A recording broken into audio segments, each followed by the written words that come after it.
Very good evening, sir. Uh, I am extremely happy to share this with you. और मैंने picnic के ऊपर लगाई तो 2000 स्ट्रॉबेरीज़ थी, लेकिन चूंकि बहुत वक्त लग गया हमको, पहली बार स्ट्रॉबेरीज़ कर रहे थे तो टाइम बहुत ज़्यादा लग गया उनको बेड्स को इंस्टॉल करने में और उन पे मल्चिंग बिछाने में और थोड़ा सा सिस्टम समझने में। और आप ये समझें कि सिर्फ उसमें से 110 ट्रीज़ बचे। तो लेकिन जो बचे हैं वो आप ये समझिए कि इतने ज़बरदस्त तरीक़े से उनका फाउंडेशन है, रूट सिस्टम है और हेल्थ है उनकी। और ये पहली 2 स्ट्रॉबेरीज़ हैं सर जो मेरे फार्म पर पैदा हुई हैं। तो they carry a huge amount of importance to me, and as a farmer I have a connect to this. Not only that, इसको अभी 2 दिन हुए हैं हार्वेस्ट किए हुए और मेरा दिल नहीं चाह रहा था इनको खाने का, मगर अभी हम लोगों ने we just had a dinner और डिनर करके हमने इसको खाया है। इसका अरोमा, इसके अंदर जो फ्लेवर है और इसका जो साइज़ है और इसका जो वेट है और इसका जो कलर है, आप ये समझिए वो सारी चीज़ें इतनी फिनोमिनल हैं कि कोई ये कभी गलती से भी नहीं कह सकता है कि ये न्यूट्रिशन डिप्राइव्ड है या वाटर स्ट्रेस्ड हैं, या एक एक शायद 1 या 2 बार पानी डाला है और एक आध बार उस दौरान बारिश हुई है। इतना सेंसिटिव प्लांट होता है ये। इसके ऊपर अगर डायरेक्टली पानी पड़ जाता है तो मैंने सुना है ये फंगस इसके ऊपर लग जाती है, और फंगस की वजह से ही वो मेरे प्लांट्स सड़ गए कि मुझे उसमें लगाने में टाइम लग गया और वो सारे जो रूट सिस्टम था वो पूरा उनका जो था it got rot, and so it could never revive. But it's a great lesson for me for the coming year, and I will ensure that I do some strawberries and every year on picnic. And I'm very thankful to you and your encouragement. इसकी कोई business proposition और business opportunities और economic feasibility अभी मैंने वो नहीं देखी हैं, और अभी तो वो देख भी नहीं पाऊंगा because it's a lost case. मगर as a farmer, I have grown something from my soil, which I'm sure about 10 years ago, nobody would have even imagined, because where I'm working is actually a jungle. And I'm transforming that land into arable, cultivable land. And it's an orchard. It used to be it's a heritage orchard. And today we are growing strawberries there. So it's all thanks to you that I can eat it, and without the fear of chemicals and hazardous. Um, I'm just very thankful and very excited to share it with you all. Thank you. Bye bye.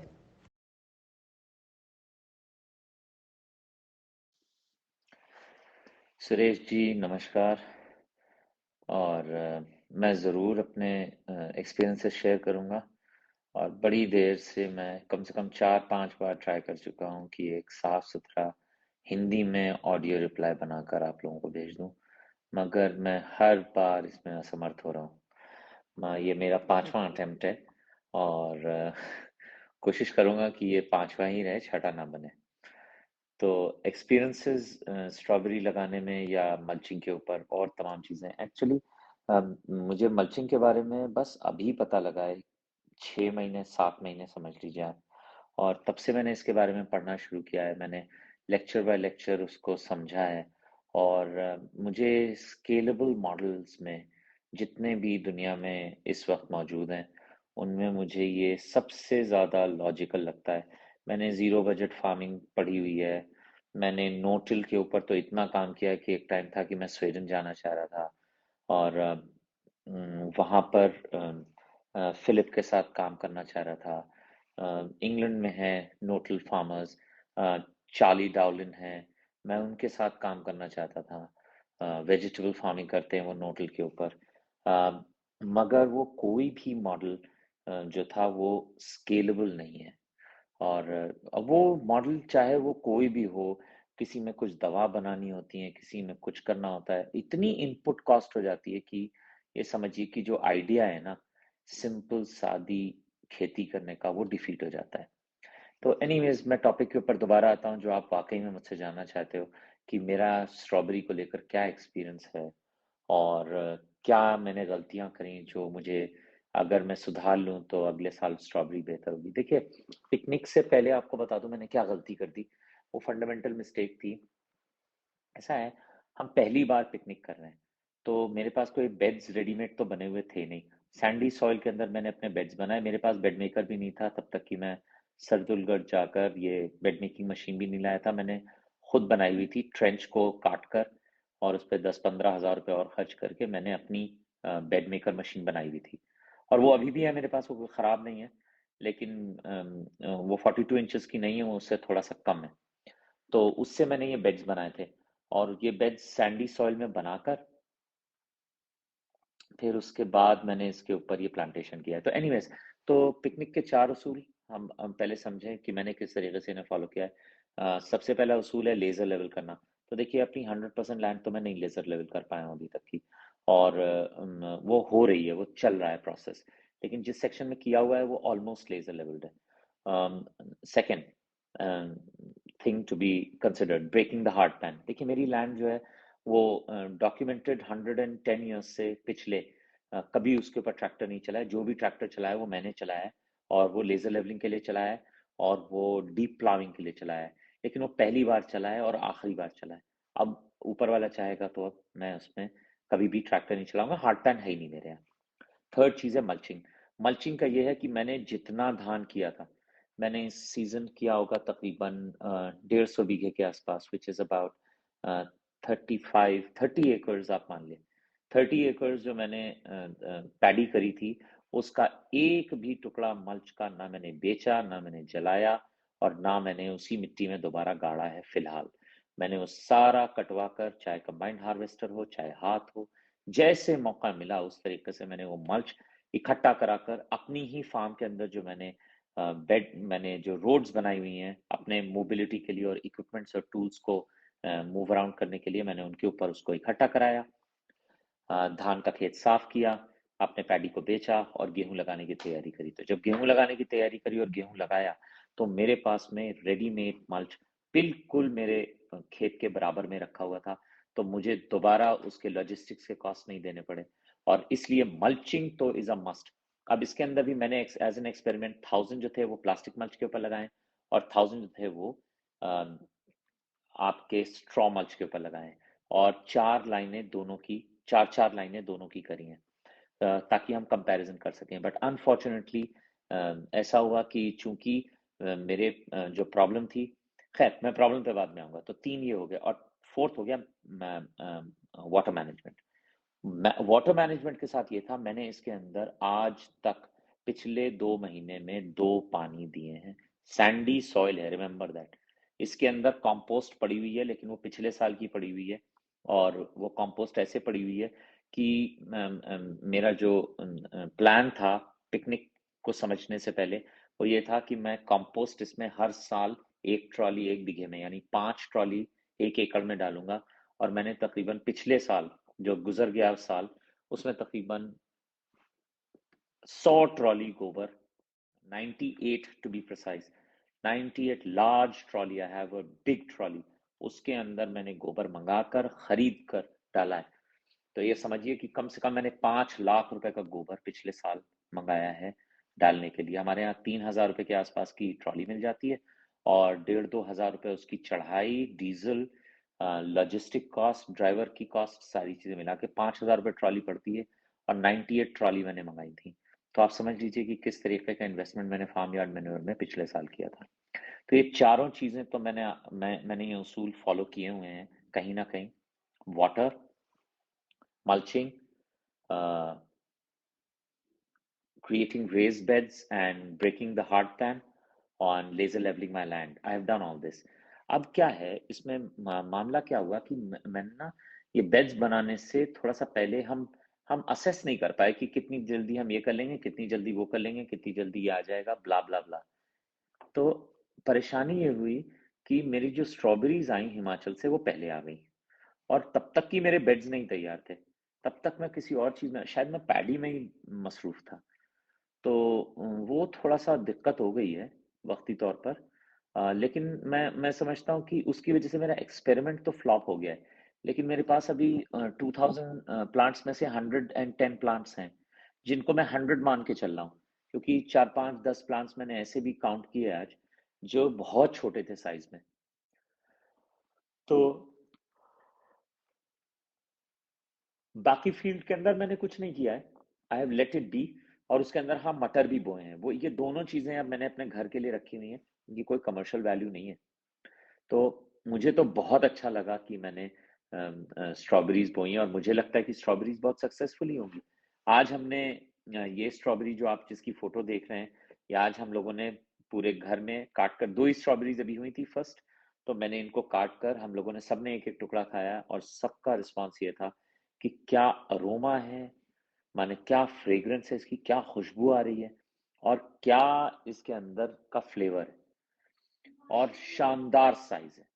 इसका जो size है वो वाक़ई में फ़िनोमिनल है, क्योंकि मुझे लगता है कि ये तकरीबन 2 इंच के आसपास का एक-एक फ्रूट था लेंथ के मामले में, और बहुत हेवी टू इट। और जब मैंने इसको काटा है और स्लाइस आउट किया है, तब भी मैंने देखा कि ये बहुत बढ़िया तरीके से डेंस फ्रूट था। तो मेरे लिए तो ये रिस्पॉन्स बहुत टॉप क्लास का है, और मैं बहुत पॉजिटिव हूँ इस पूरी एक्टिविटी में। अब आगे जो है सो है, let's see. Maybe I will be able to answer this question next year in a much better manner. तो आशा करता हूँ सुरेश जी कि आपको मेरे जवाब पूरा लगा होगा, और इससे कुछ फायदा होगा हम सब भाइयों को, जो इस ग्रुप में जुड़े हुए हैं और जो जहर मुक्त खेती करना चाहते हैं। थैंक यू सुरेश भाई। Bye bye.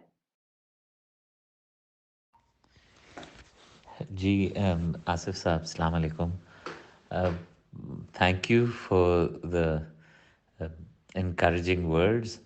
और अभी तो बस हमारा आइडिया ये है कि हम किसी तरीके से पहले बेसिक्स अपने क्लियर कर लें। और हम अभी शेयर करते हैं, हमने एक यूट्यूब के लिए वर्टिकल हॉरिजॉन्टल फॉर्मेट में एक वीडियो शूट किया है, जिस पर हमने इसी पिकनिक वाली मशीन से अपना वो बनाया है, मस्टर्ड करी है। और हमारे यहाँ की एक बहुत ही सॉट आफ्टर वैरायटी है मस्टर्ड की, उसका नाम है 45S 4645S पाइनियर कंपनी की, जो कि कॉर्टेवा की कोलैबोरेटर है। और most expensive seed black mustard, और उसकी ये फील्ड है। और इसका प्लांट जो है वो नॉर्मली 6-6.5 फीट तक की जाता है। बहुत लेट प्लांटिंग करी है हमने, लेकिन मुझे करनी थी, और ये एक सेक्शन हमने लेज़र लेवल कराया था, जिसके ऊपर हमने पिकनिक के उसूलों के हिसाब से खेती करने की नियत करी है। तो इसके ऊपर भी रिज़ल्ट्स बहुत इंटरेस्टिंग आ रहे हैं। और उसकी इनकंसिस्टेंसी को मत देखिएगा फील्ड की, क्योंकि उसके पीछे दो वजूहात हैं। उसके अंदर ये है कि पहली चीज़ तो ज़मीन सारी खिंची हुई है। तो ये समझिए 4 फीट 5 फीट नीचे की ज़मीन जो है वो निकल आई है, और जो टॉप सॉइल है वो बिल्कुल खिंच के कहीं और आ गई है।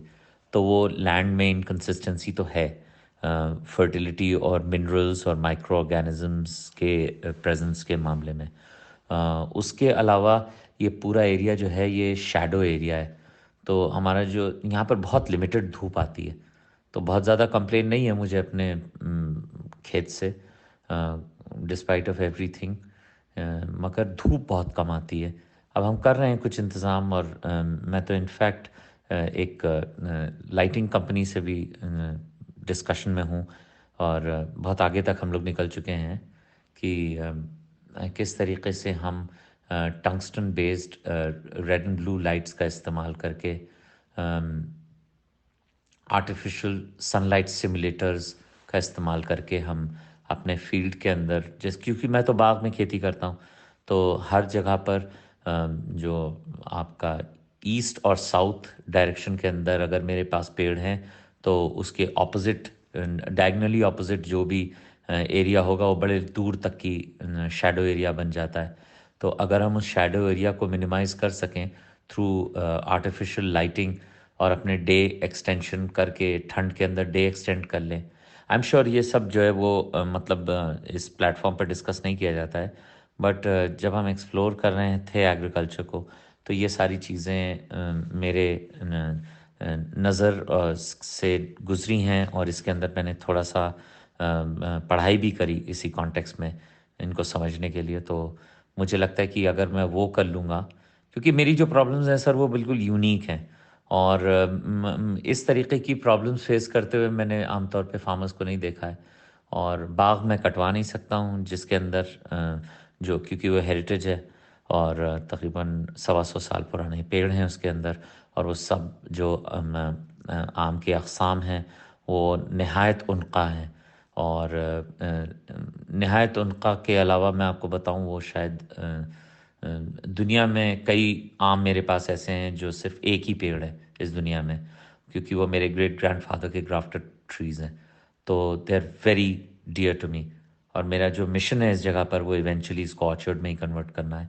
I will convert it into an ultra high density orchard. मगर अभी हम अपनी ज़मीन को इस लायक कर रहे हैं कि वो ज़रख़ेज़ हो जाए और आगे चलकर फिर हमें जो है वो मैल न्यूट्रिशन और न्यूट्रिशन डेफिशिएंसी और माइक्रोबियल डेफिशिएंसी और एब्सेंस ऑफ माइक्रोब्स और इन सब चीज़ों का सामना ना करना पड़े। खेती मैं मजबूरी के तहत कर रहा हूँ और सीखने के लिए कर रहा हूँ। खेती इस बाग में आने वाले वक्त में होगी नहीं। तो उस पर भी हम काम कर रहे हैं, स्ट्रॉबेरीज़ के मुताल्लिक़ भी कर रहे हैं। और अगर आपकी दुआ रही मेरे साथ और अगर इसी तरीके से हम लोग काम करते रहे तो ज़रूर मैं साल भर स्ट्रॉबेरीज़ कर लूँगा इंशाल्लाह। और आपकी हौसला अफजाई भरे लफ्ज़ों के लिए बहुत बहुत शुक्रिया। Thank you. खुदा हाफिज़। Hello everyone, I'm from Hazara Orchard, Leherpur, and this is one of my plots where I have done very late mustard on picnic. So basically it's done on beds, and that's what I'm sharing. This is all reclaimed land that I'm planting for the first time, so I do not expect much, and there is no fertilizer inputs, and there is nothing. So we are basically first of all doing soil building. The soil temperament here of my land is sandy, and when I say sandy, I actually mean it. Let me just hold some in my hand and share it with you. So that's what I mean when I say sandy. All the debris and the residue that you see here is of either paddy residue or debris that has come from a tree that died off about 3 years ago.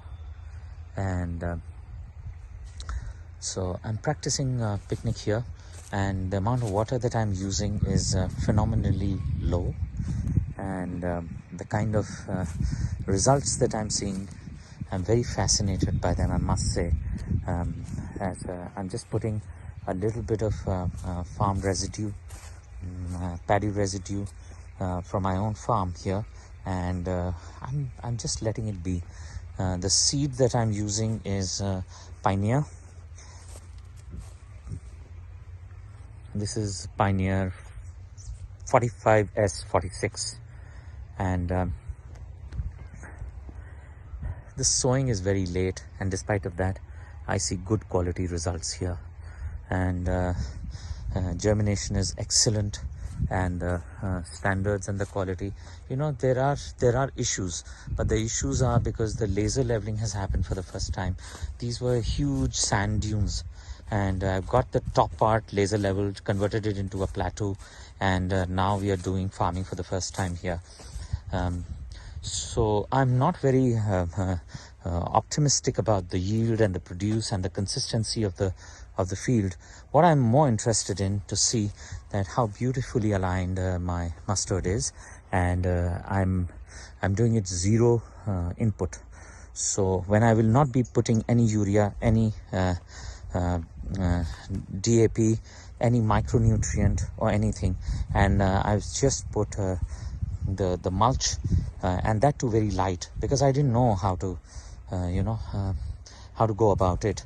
And with experience and with the confidence over a period of time, I believe that I will be able to do better. This is a field of about half an acre, which I have reclaimed this season, and this is one section, and that's my road that goes through the end of the farm, and this is the other section. So we had done a 3-row, but since we were using this bed row planter for the first time, so we don't know how it's going to happen and how the covering is going to happen. So a lot of goof ups have happened, and they're all part of the learning curve, so I have no regrets, just that I thought I should share it all with you. So here I am. Thank you.